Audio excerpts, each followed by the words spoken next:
Algo que me ha llamado mucho la atención desde que mi familia y yo nos mudamos a los Estados Unidos es cómo aquí las personas obedecen las reglas, obedecen las leyes, obedecen los procesos. Y es lo que uno nota y dice, oye, ¿cómo son los americanos tan obedientes?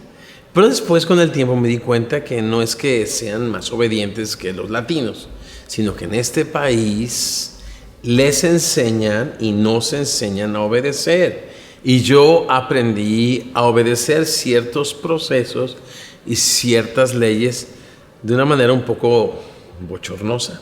Resulta que yo, recién llegado, pues empecé a manejar con mi licencia internacional de la Ciudad de México, ¿no? E íbamos una noche, mi esposa y yo, a una invitación de una familia que nos habían hecho a un lugar pues muy especial, y esta familia muy especial, les queríamos y nos querían dar la bienvenida. Y en eso veo una torreta así de la nada, como dicen acá, out of the blue, o de la nada, me sale una torreta, una sirena ensordecedora, ¿no? Y me orillo, y de repente el oficial me dice que iba yo con exceso de velocidad, y yo había visto efectivamente la velocidad, pero yo pensé que era sugerida, que no era obligatoria. Y no, me dijo que efectivamente la gente y la policía está ahí para hacer que las leyes se cumplan. Cuando me pide mi licencia y le doy mi licencia y ve mi licencia, aparte de reírse con mi cara así de... se da cuenta que tiene 2 días que ha expirado. Y me dice que tiene 2 días que ha expirado. Y le dije, pues lo siento mucho, oficial, llegamos hace un par de meses y bueno, pues lo tomaré en cuenta para la próxima vez. Y me dijo, no hay próxima vez, bájese. Y me bajé del automóvil y me dije, dese la vuelta. Y dije, ¿y este oficial qué raro? Y de repente siento un metal un poco frío en mis manos. Me esposó y me arrestó y me metió en su patrulla. Y yo dije, ¿qué es eso? Qué bochornoso, nunca me ha pasado algo así. Llegamos a la estación de policía y su compañero policía preguntándole los datos de un servidor. Y aparte hasta fotos me tomaron. Me hice más famoso, imagínense nada más. Pero le decía a que me había arrestado, y aparte el señor Hermosillo es un pastor. Y el otro se oye un grito de allá, te vas a ir al infierno.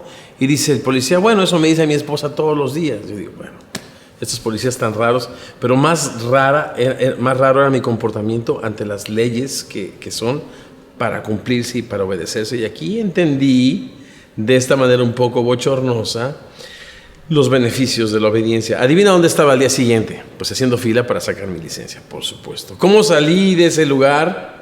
No se pierda el próximo episodio de Demasiada Esperanza. No, se los digo al final. Pero efectivamente estamos en la semana 6, en el episodio 6 de nuestra serie Demasiada Esperanza, a través del libro o el Evangelio de Lucas. Estamos en el capítulo 2, comenzando en el verso 21, y ya se dieron cuenta cuál es nuestro tema de hoy: los beneficios de la obediencia o una familia obediente.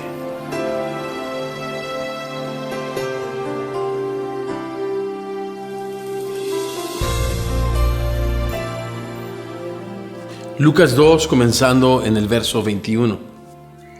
Cumplidos los 8 días para circuncidar al niño, le pusieron por nombre Jesús, el cual le había sido puesto por el ángel antes que fuese concebido.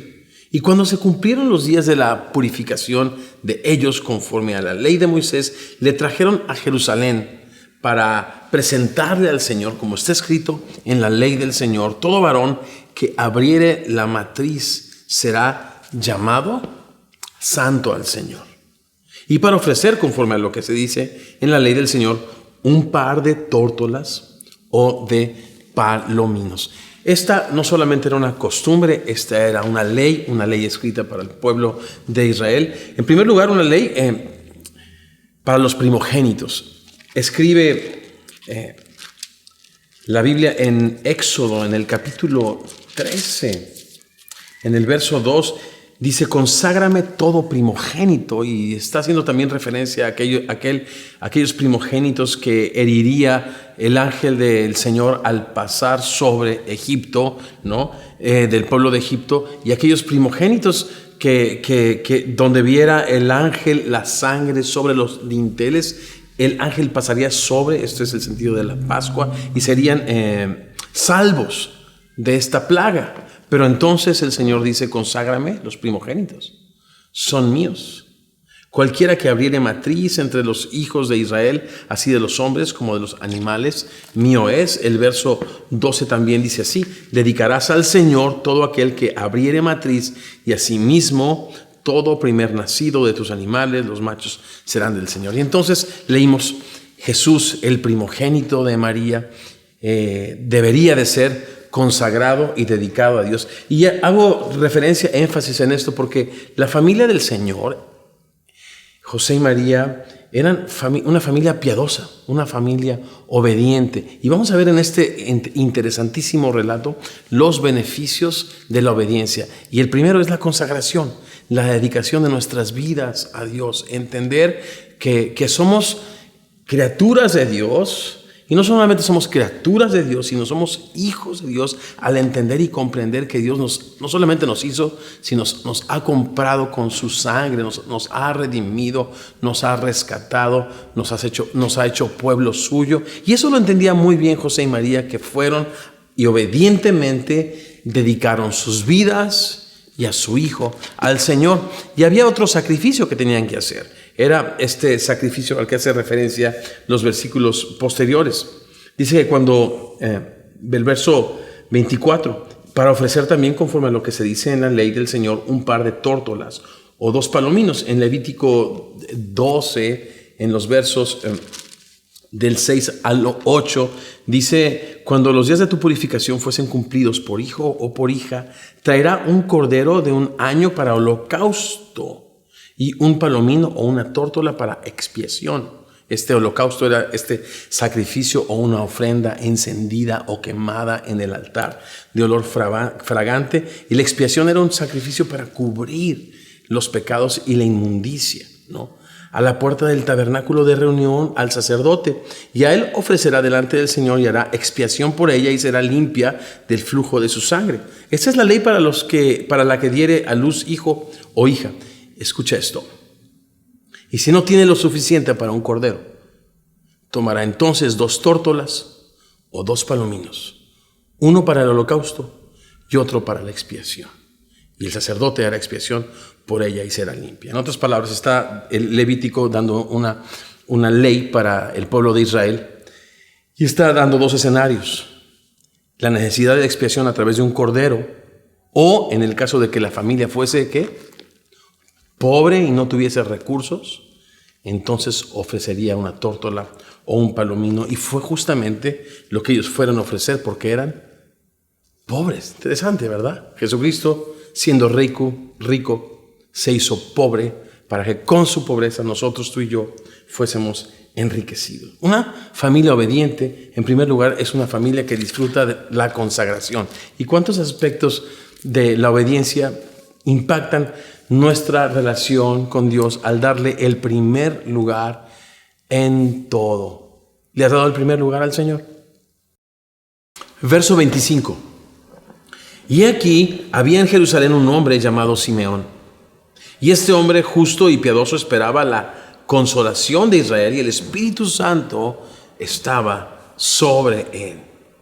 Y le había sido revelado por el Espíritu Santo que no vería la muerte antes que viese al ungido del Señor. Esta es una referencia al Cristo, o a ese pequeño niño recién nacido, el Rey de Israel, el Rey de Reyes y Señor de Señores, el ungido de Dios, el que tiene el Espíritu Santo, el Cristo. Verso 27, y movido por el Espíritu vino al templo en obediencia, ¿no? Es interesante que cada una de las escenas de este relato están como amalgamadas o pegadas por este factor que se llama obediencia.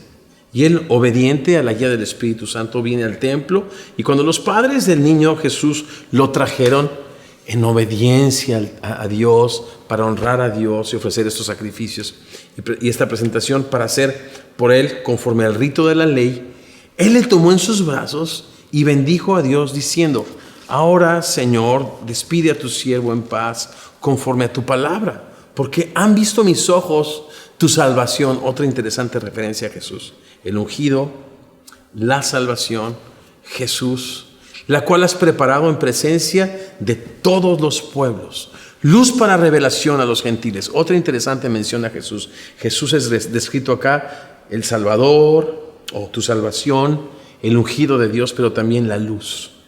La luz que en las tinieblas resplandece, las tinieblas no prevalecen contra la luz. Luz para revelación de los gentiles y gloria. Gloria de tu pueblo Israel. Verso 33, y José y su madre estaban maravillados de todo lo que se decía acerca del niño Jesús.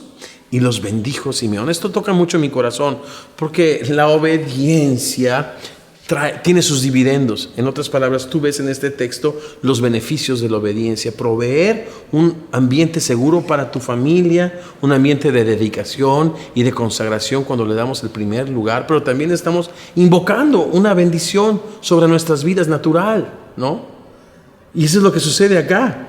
Le toma en sus brazos y después de bendecir a Dios, este hombre Simón le bendice y los bendice y bendice a esta familia.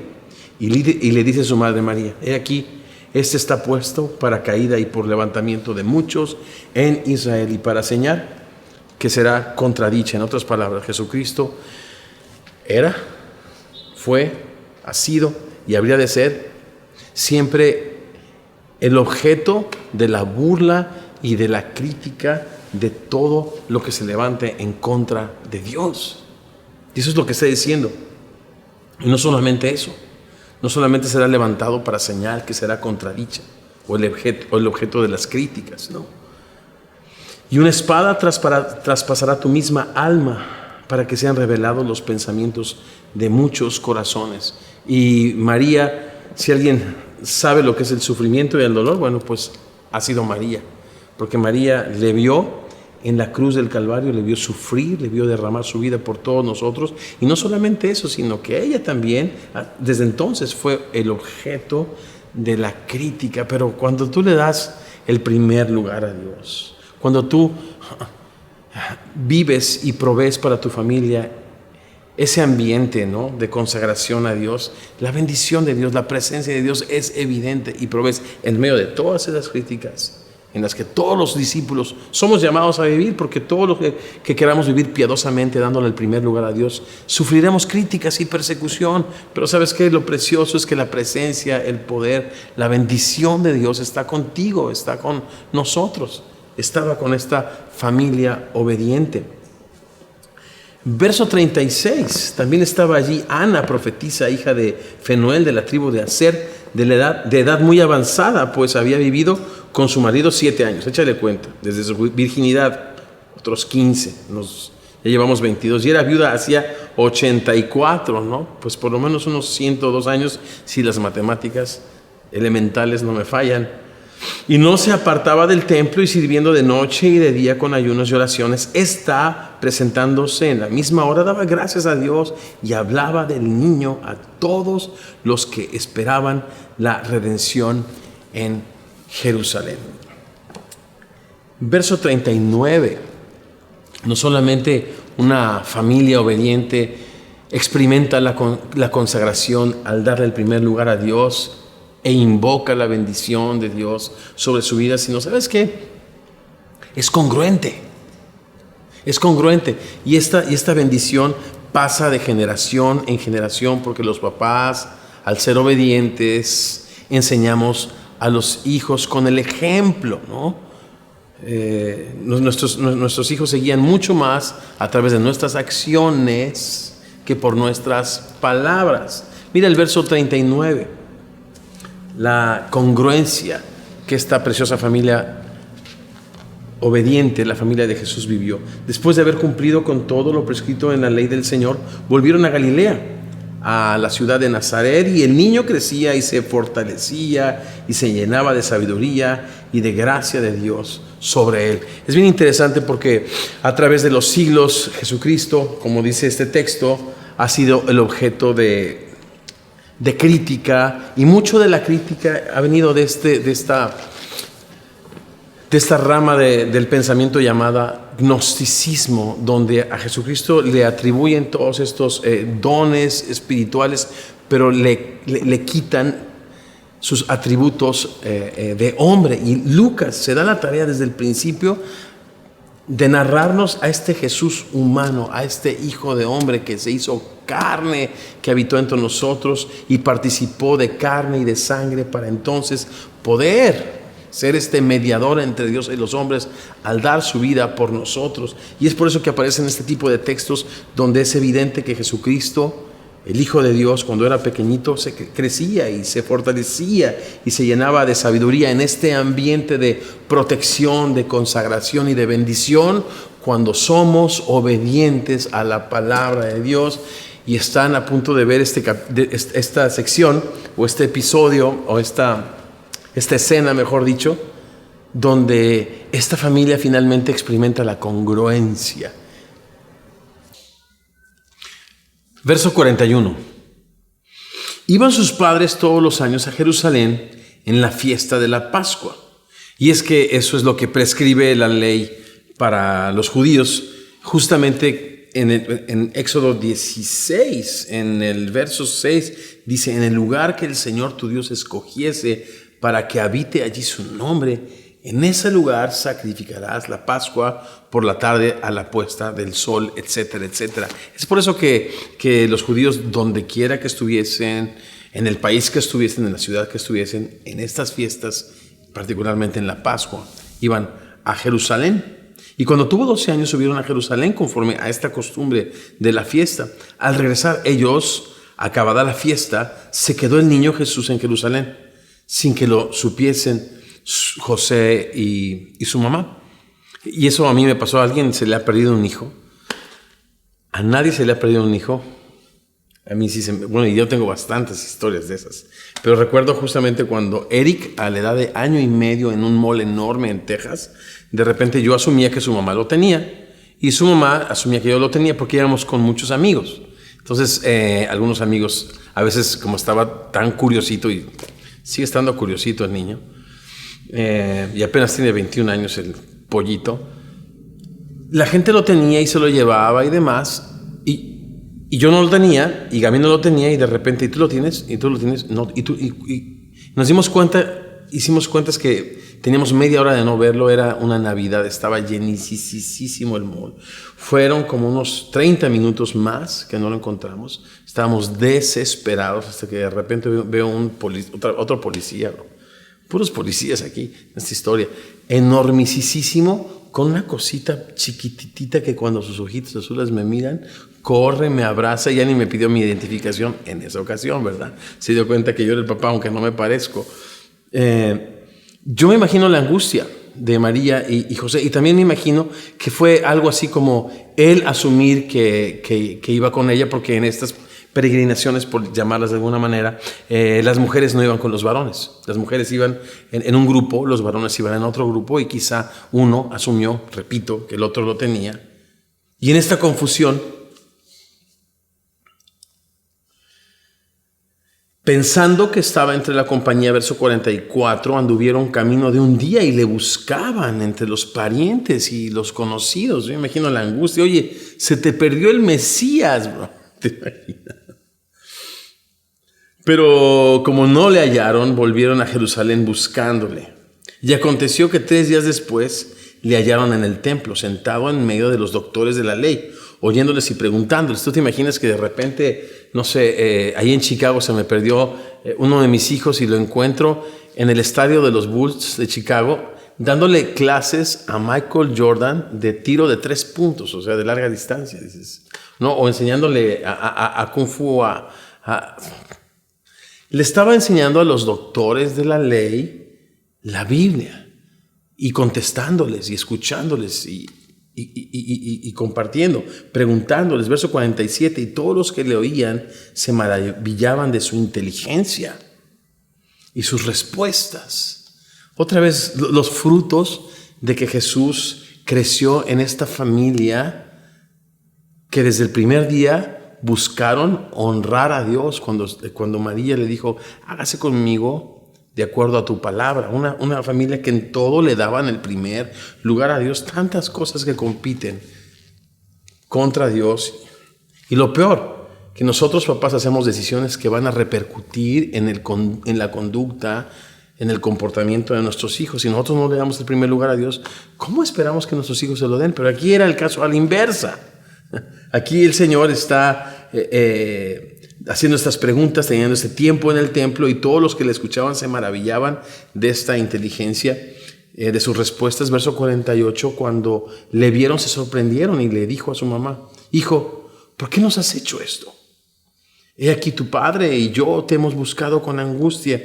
El verso 49 me encanta porque es la congruencia. Oye, mamá, pero eso es lo que he aprendido. Eso es lo que yo he enseñado en el seno familiar. Ustedes cada año, ustedes desde antes de que yo naciera, durante mi época de niñez, han buscado darle siempre la gloria a Dios. Y en Éxodo 20, versículo 12, dice: honra a tu padre y a tu madre. Eso lo aprendí de ustedes. En los negocios de mi Padre Celestial, mamá, me es necesario. Esta es la congruencia, ¿no? Qué precioso es. Por eso el apóstol Juan dice: no tengo mayor gozo que mis hijos anden y caminen en la verdad. Una cosa es hacer la verdad, pero otro es que ellos decidan amar la verdad. Y yo veo acá que mientras Jesús crecía y se fortalecía y pasaba de niño a adolescente, primero sus papás, lo llevaron y lo presentaron. No le daban opción. Es interesante porque estamos en esta época donde los papás le tenemos miedo a los hijos. Y de repente yo le pregunto a los papás: ¿y dónde está tu jovencito, tu jovencita? Pues no quiso venir. Pues aunque no quiera. ¿Sabes? Hay beneficios increíbles de la obediencia. Acabo de vivir uno ahora que regresaron mis hijos del campamento. Melissa, pobrecita Melissa, siempre lo traigo a colación, pero a Melissa no le gustan los animales, no le gusta la naturaleza, no le gusta la tierra, no le gusta nada de eso. Y en una de las juntas de planeación les dijo con toda sinceridad: ¿sabes qué? No me gustan los campamentos. Y estoy aquí porque mi papá me obligó. Y todos así, silencio. Y me dijeron: oye, pues Melissa como que se siente obligada. Y digo: sí, está obligada. Y no tiene opción. Y ella sabe que no tiene opción, por eso va. Y por eso va a servir, porque no tiene opción. ¿Sabes una cosa? ¿Sabes la bendición que fue para ella servir? Estando allá me decía: es increíble, papá, me dieron el privilegio de hablar con las jovencitas, y mientras yo estudiaba y compartía lo que Dios me ha hablado a través de este año, Dios me hacía saber y sentir que para eso nací. Y es tanto gozo el que produce en los hijos cuando ellos deciden hacer la verdad. Primero tú los instruyes en la verdad, primero tú los ejercitas en la verdad, pero después ellos terminan amando la verdad y aprendiendo obediencia. Ese es el punto. Y aquí Jesucristo le responde a sus padres: ¿por qué me buscaban? Eso es lo que yo aprendí de ustedes. No sabían que en los negocios de mi Padre me es necesario estar. No sabían que amar a mi Padre con todo el corazón, honrarlo, me era necesario hacerlo. Mas ellos no entendieron estas palabras que les habló. Y descendiendo con ellos a Galilea, volvió a Nazaret. Y estaba sujeto a ellos, fíjate. Estaba en obediencia a ellos. Nosotros no podemos obedecer a un Dios que no vemos, y cuando somos jóvenes no sujetarnos a nuestros padres que sí vemos. No podemos decir que obedecemos a un Dios que no vemos, cuando la Biblia nos enseña que nos sujetemos a nuestros líderes, particularmente aquellos que velan por nosotros y que darán cuentas de nosotros. Descendió con ellos, volvió a Nazaret y estaba sujeto en obediencia a ellos, y su madre guardaba todas estas cosas en su corazón. Segunda mención de Lucas, interesante. ¿Quién le dijo todo esto a Lucas? Seguramente María. Jesús crecía en sabiduría y en estatura. La sabiduría sin duda se nutría en este deseo de honrar y temer a su Padre, temer a Dios. La estatura, la Biblia no nos habla de la estatura física del Señor, pero nos habla de la estatura de la persona de Jesucristo. Una persona que siendo completamente Dios, y a esa deidad le añadió la humanidad. No es de cuando se hizo hombre dejó de ser Dios, sino a la deidad de Jesucristo se le añadió su humanidad. Fue grande cuando se asoció con los humildes, cuando vino a buscar a los marginados, cuando nace en un pesebre, cuando en cada aspecto de su vida siempre se está otra vez el rico haciéndose pobre para con su pobreza enriquecernos a todos. Sin duda Jesús seguía creciendo como una gran persona, siendo un gran Dios y un gran Salvador. Y también en gracia para con Dios y para con los hombres. ¿Cómo está tu nivel de obediencia? ¿Cuál es la temperatura? Si la temperatura espiritual de tu hogar se midiera por la obediencia a la palabra de Dios y la prioridad que tú le das a honrarle en todas tus decisiones, ¿qué se podría decir de tu hogar? ¿Es un hogar con frío? ¿Caliente, tibio, congelado? ¿Cuáles son los beneficios de la obediencia?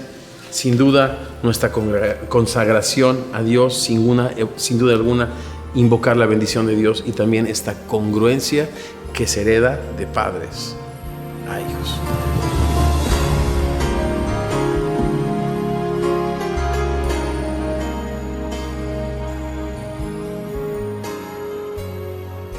Pensaban que se me había olvidado. Bueno, pues no se me ha olvidado. Lo prometido es deuda. ¿Cómo salí de esa prisión de oscuridad? Resulta que mi esposita estaba manejando el carro porque ya se tenía licencia, muy obediente. Y el policía nos pidió una fianza. Es interesante que en México te piden una mordida, ¿no? Pues para el refresco. Y acá es una fianza, o sea.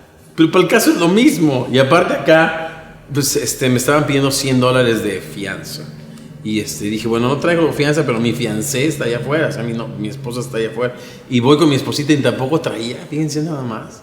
¿Y qué vamos a hacer con este? Y entonces me pusieron el pago para cuando yo me presentara a la corte. Firmé unos papeles, me tomaron la foto, y no de la credencial del lector, por cierto, y me dejaron ir. Pero lo curioso es de que cuando yo llego a la iglesia, no sé, al día siguiente tenía junta con los ancianos de la iglesia y ya íbamos a tratar algunos asuntos y de repente toda la atención sobre mí. Y solamente me preguntaron, ¿quién vino manejando hoy? ¿Tu esposa o tú? Y yo,